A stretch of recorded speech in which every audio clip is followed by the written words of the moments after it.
নমস্কার বন্ধুরা, তোমাদেরকে খান বাংলা স্টাডি চ্যানেলে স্বাগত জানাই।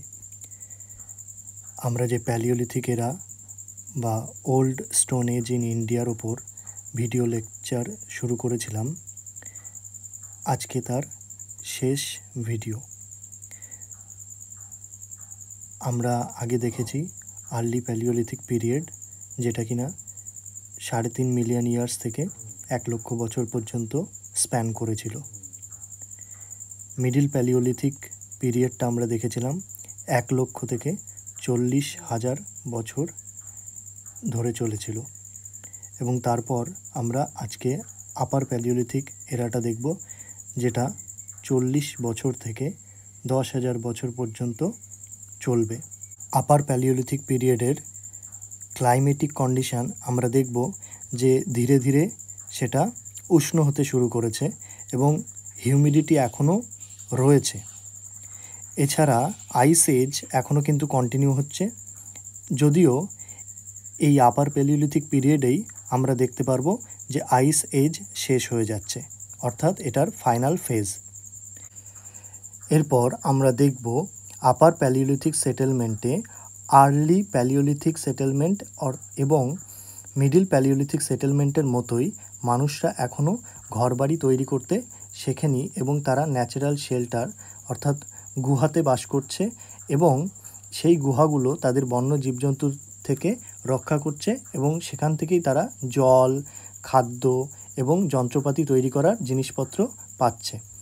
এবং এই সময় আমরা দেখব তারা ফায়ারের ডিসকভারি অর্থাৎ আগুনের যে খোঁজ সেটা করে ফেলেছে, এবং সেই আগুন তাদের ওয়ার্মথ দিত অর্থাৎ উষ্ণ রাখত, এবং রান্নার কাজে সাহায্য করত, এবং তাদেরকে রক্ষা করত বন্য জীবজন্তু থেকে। এই যে কুকিং ব্যাপারটা, এটা কিন্তু আপার প্যালিওলিথিক সেটেলমেন্টে এসে আমাদের কাছে স্পষ্ট হচ্ছে। এছাড়া একটা ইম্পর্টেন্ট ফাইন্ডিংস আমরা দেখতে পারি যে অস্ট্রিচ এগশেল ফ্র্যাগমেন্টস অর্থাৎ উট পাখির ডিমের যে খোসাটা, তার কিছু অংশ এই আপার প্যালিওলিথিক পিরিয়ডে আমরা পাই। এতে করে আমাদের বুঝতে সুবিধা হয় যে আপার প্যালিওলিথিক পিরিয়ডের মানুষজন বিভিন্ন ধরনের রিসোর্সকে ব্যবহার করত। আপার প্যালিওলিথিক সেটেলমেন্টে আমরা ভীমবেটকার গুহা দেখতে পারি, যেটা মধ্যপ্রদেশে অবস্থিত, এবং এটা একটি ইউনেস্কো ওয়ার্ল্ড হেরিটেজ সাইট।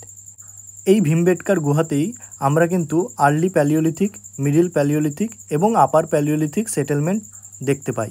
এছাড়া পাকিস্তানের সোয়ান ভ্যালিতে আমরা কিন্তু আপার প্যালিওলিথিক সেটেলমেন্ট দেখতে পারি। উত্তরপ্রদেশের বেলান ভ্যালিতে, যেটা কিনা মির্জাপুরের কাছে অবস্থিত, সেখানে কিন্তু আমরা কিছু দেশীয় নয় এমন পশুদের হাড় দেখতে পাই, যেমন গৃহপালিত পশু, এছাড়া শিপ মানে গাধা আর ছাগল।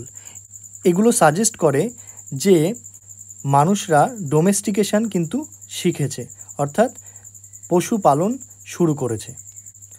অন্যান্য রিজনের মধ্যে আমরা দেখতে পাই সাংগাও কেভ পাকিস্তানে অবস্থিত, রহরি হিলস যেটা সিন্ধে অবস্থিত, কাশ্মীর, রাজস্থান, ভিন্ধ্যা যেটা সেন্ট্রাল ইন্ডিয়াতে ভোপালের কাছে অবস্থিত, ছোটনাগপুর প্লেটু যেটা ঝাড়খণ্ডের কাছে অবস্থিত, এবং ওয়েস্ট বেঙ্গল। এই সব জায়গাতে কিন্তু আমরা আপার প্যালিওলিথিক সেটেলমেন্টের কিছু নিদর্শন পেয়ে থাকি। আপার প্যালিওলিথিক পিরিয়ডের ফুড রিসোর্সেসগুলো যদি আমরা দেখি, তাহলে দেখতে পারবো এখানেও কিন্তু তারা সাবসিস্টেন্স স্ট্র্যাটেজি অবলম্বন করছে, অর্থাৎ যতটুকু তাদের দরকার সেই মতো তারা হান্টিং করছে এবং ফল ফুল গ্যাদার করে খাচ্ছে।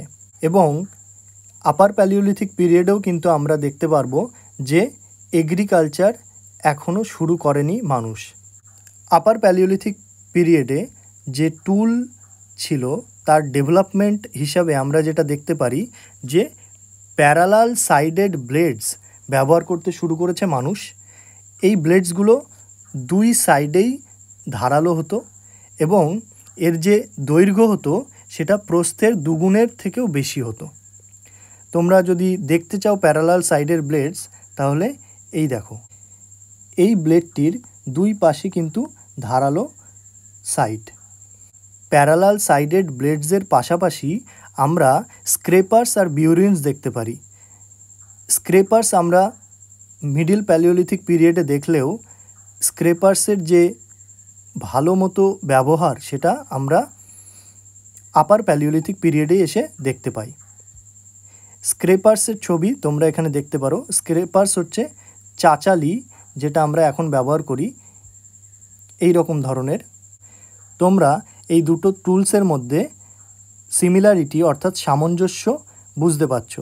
এটি আপার প্যালিওলিথিক পিরিয়ডে ইউজ করা স্ক্রেপার্স অর্থাৎ চাচালি, আর এটি বর্তমানে আমরা ব্যবহার করি চাচালি হিসাবে, হ্যান্ড স্ক্রেপার বলে। এই হ্যান্ড স্ক্রেপারের পাশাপাশি বিউরিন খুব গুরুত্বপূর্ণ একটা ভূমিকা পালন করে আপার প্যালিওলিথিক টুলস ইন্ডাস্ট্রিতে। বিউরিনসকে তোমরা আজকের দিনের স্ক্রু ড্রাইভারের সঙ্গে তুলনা করতে পারো, যেটা কিনা এনগ্রেভিং আর হ্যাফটিংয়ের কাজে ব্যবহার হতো।